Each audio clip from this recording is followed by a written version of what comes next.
ځینې ښځه او خاوند د واده نه کلونه بعد هم په منځ کې محبت ډېر زیات وي. دا ولې؟ او څه رشتې داسې دي چې څه میاشتې وچلیږي او بیا د جنګ جګړو ښکار شي او ختمې شي.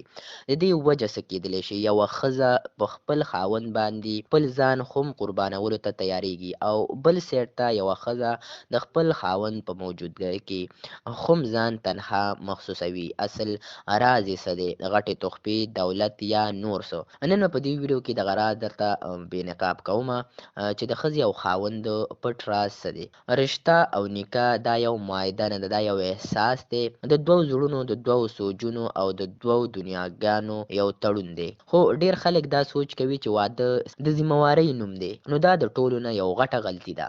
اصل کې د ښځې خاوند رشته په هغه وخت کې مضبوطه جوړېدی شي چې کله ښځه او خاوند یو بل د پیژندلو کوشش وکړي، نه چې صرف ځان بدل کړي. او دا هغه بنیاد دی چې د خوشحالۍ زندګۍ یو بنیاد مضبوطوي. احترام د محبت نه زیات ضروری دی. محبت وخت سره کمیدلی خوشي، خو احترام یو داسې احساس دی چې یوې رشتې له عزت ورکوي. چې کله یو خاوند د خپلې ښځې خبره اوري، نو هغه صرف خبره نه، هغه اهمیت هم ورکوي. په وړو خبرو تعریف کول، د ښځې کار، د هغې کوشش، د هغې د انداز تعریف کول، د ښځې په زړه کې د خاوند دپاره محبت سیوا کوي. په یاد ولرئ چې ښځه په تعریف سره نه، توجه سره ګټلی شئ. هر وخت لفظ هم ضروري نه دی. کله ناکله د ښځې مخ تاثیرات ډېر زیات ضروري دي. چې کله یو خاوند د خپلې ښځې په تاثیراتو باندې پوه شي، نو هغه سړی د خپل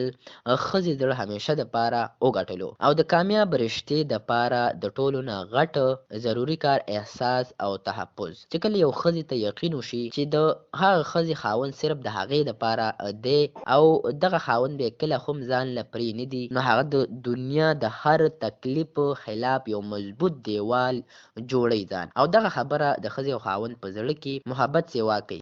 جسم سره نه، روح سره مضبوطیږي رشته. په یاد ولرئ، احترام، تعریف، خاموشي او پیژندل او احساس تحفظ ورکول، دا هغه راز دی چې په دې باندې یو کامیاب او یو ښایسته رشته ودرېدلی شي. او دغه رشته کومه چې د ښځې او خاوند په منځ کې وي، ډېر لرې پورې تللی شي او تر اخره پورې محبت قایم پاتې کېدلی شي. که تاسو په دې پوه شوي یئ او ځان وپېژنئ، نو ستاسو رشته به کله هم کمزورې نه شي.